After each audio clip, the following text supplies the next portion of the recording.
এর পথটা বলা খুবই সোজা, কিন্তু আমরা ভোগের মাঝে হয়তো আশ্রয় নিয়ে আসি, আর সেই ভোগের আশ্রয় নিতে নিতে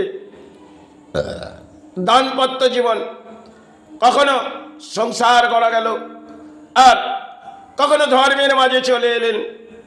জীবনের অদ্ভুত খেলা হয়তো মনুষ্য জন্মে থাকে, যে একের পর এক ত্যাগ ত্যাগ দিতে দিতে সব যেন বিচ্ছিন্ন হয়ে যায়। এই এক অদ্ভুত খেলা হয়তো মনুষ্য জন্মে, যে যেখানেই যাই একটু ত্যাগে দিই, কিন্তু ত্যাগটা দিতে দিতে হয়তো জীবনে আর কিছুই থাকে না। কারণ ভোগের আশ্রয় হয়তো মনুষ্য জন্মে বেঁচে থাকা যায়, কিন্তু ত্যাগ না। আমরা হয়তো মুখে চিৎকার করে ফেলি একটু ত্যাগের মাঝে দেখব, কিন্তু ত্যাগটা অতি কঠিন লড়াই। হয়তো ভোগের লড়াইটা আমাদের মনুষ্য জন্মে অন্যের আহার, কিন্তু ত্যাগটা আমরা দেয়াটা এটা অতি কঠিন। কারণ ভোগের আশ্রয় নিয়ে হয়তো পথে গেলাম, কিছু অর্থ সঞ্চয় করলাম, পরিবার খেলো, সন্তান খেলো, এবং যখন সেটাকে ত্যাগের মাঝ দিয়ে আসবে, তার জীবনে দুর্ভোগ এবং সুখের ছায়া বাঁধবে না। কারণ ভোগী হওয়াটা অত্যন্ত হয়তো সৌভাগ্য হয়ে ওঠে, কিন্তু ত্যাগী হওয়াটা দুর্ভাগ্য হয়ে ওঠে।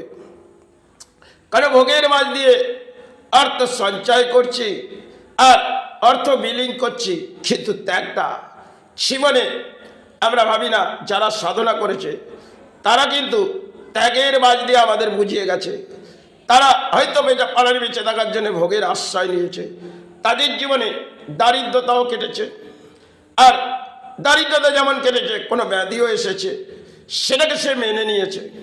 কারণ তাদেরকে জীবনে দানপত্র জীবনে কেউ মা মা করে চিৎকার করে ধর্মের বাজে পড়েছে, কেউ গুরু গুরু করে চিৎকার করে সেও ধর্মের বাজে পড়েছে, কিন্তু ত্যাগের মাঝে কজন পড়েছে?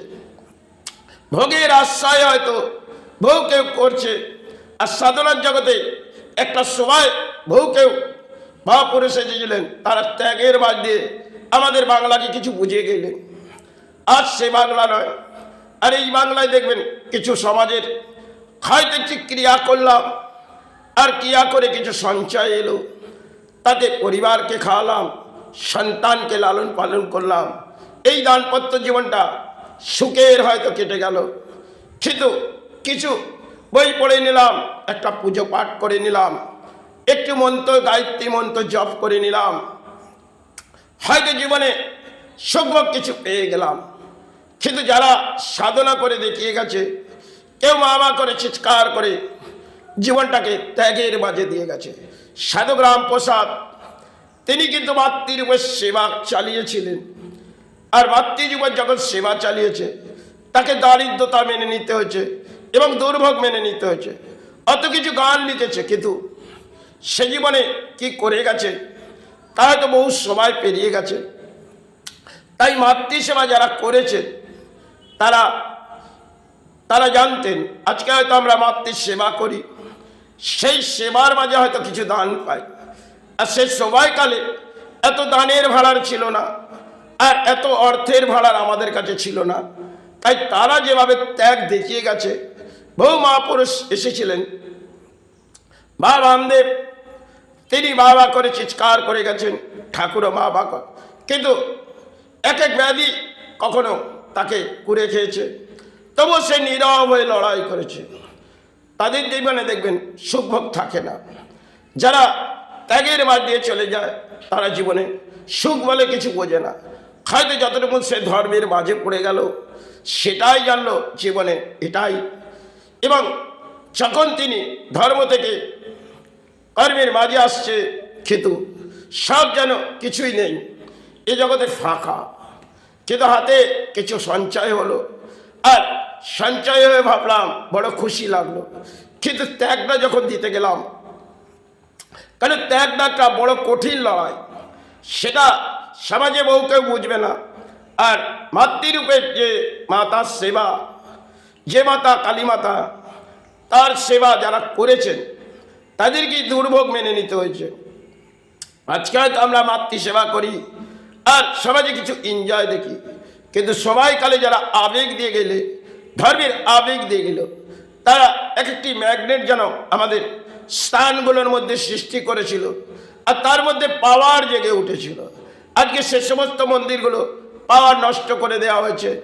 আর তারা যে সাধনা করে আমাদের বুঝিয়ে গেলেন, বহু কিছু ত্যাগ দিয়েছিলেন, ত্যাগের মাঝ দিয়ে তারা আমাদের সমাজকে বুঝিয়ে গেলেন। হয়তো তারা যেটুকুন আনানে বেঁচে থাকার জন্যে ভোগের আশ্রয় নিয়েছে, তাদের কিন্তু জীবনে সুখ ভোগ ছিল না। তাই যেটুকুন ভাবলাম, এই জীবনে কি এলো কি গেল, কারণ সবাই সাপেক্ষ ব্যাপার। হয়তো সবাই চড়া ব্যাধি এলো, এ তো গাছ করলো, কেন গাছ যখন করলো যেতে হবে, কেন বহুদূর পথ এসেছি, ফিরে তো যেতে হবে। তাই যেটুকুন পারি একটু ত্যাগের মাঝে, কিন্তু ত্যাগটা কিভাবে দেয়া যাবে, একটু মায়ের সামনে বসে যাই, তাতেই জীবনটা একটু সুখের হলো। কিন্তু যখন নেমে পড়লাম বসস্থানে নিচস্তরে, তখন একটি দুর্ভোগে গেল। আর পথে যখন গেলাম কর্ম করতে, তাতে আরও দুর্ভোগ, কেন ব্যাধি নিয়ে কর্ম করছি। আর ত্যাগটা যখন মন্দিরে বসছি মায়ের কাছে, মাকে জানাচ্ছি, মা এই জীবনে ত্যাগ দে। কিন্তু ত্যাগ দিতে দিতে সব যেন নিরাকার হয়ে চলে গেল। হয়তো কিছুটা সাকার ভাবলাম, কিন্তু সবই তো নিরাকার, ফেলে যেতে হবে। তাই আসা যাওয়ার খেলার পেছনে হয়তো যেটুকুন পারলাম ত্যাগ দিলাম। এই ত্যাগটা বড় কঠিন লড়াই হলো, সবই ভেঙে গেল। একটা যেমন আয়না ভেঙে গেলে আমরা ঘরে রাখি না, কিন্তু যার জীবনে দুর্ভোগ আসে সে কিন্তু বেরিয়ে পড়ে। কারণ দুর্ভোগটা এমন একটা যুগ, যারা মাতৃরূপের সেবায় বহু কেউ সাধনা করে দুর্ভোগ পেয়েছে। তাই এই সেবা সময়কালে সকলেই এই মাতৃসেবার মধ্যে যুক্তই হয়নি, কারণ তারা জানতেন এই মাতৃরূপের সেবা বড় কঠিন লড়াই। তাই তারা সেই সাধনার জগতে যুক্ত হয়নি। যারা জানতেন তারা বহু সময় আগে এসেছিলেন, তারাই একমাত্র এই পরিস্থিতির ব্যাখ্যাগুলো দিতে পারবে। আজ সে পরিস্থিতি ব্যাখ্যা দেওয়ার মতন সমাজে পাওয়া খুবই কঠিন। আর সমাজে আজকে পুজো পাঠগুলো দেখি অর্থের কিছু পুরোই নেবে করলো, যাই মাতৃরূপের সেবা করি, কিন্তু সেবার মাঝে কিছু দান পেলাম, তাতে সঞ্চয় হলো। একদিন এই সঞ্চয় ছেড়ে আমাদের চলে যেতে হবে এই আসা যাওয়ার খেলার পেছনে। বহু কিছু হয়তো ভেঙে চলে গেল, কারণ ভাঙে গেল, একদিন সব তো ফেলে চলে যেতে হবে। তাই ফেলে যাওয়ার আগে যখন ভাবলাম, তখন তো নেই মাই জগৎ, আছে আছে কিছুই তো নেই। আর কাদের জন্যে ভাববো, সন্তান পরিবার সবই তো নাদান।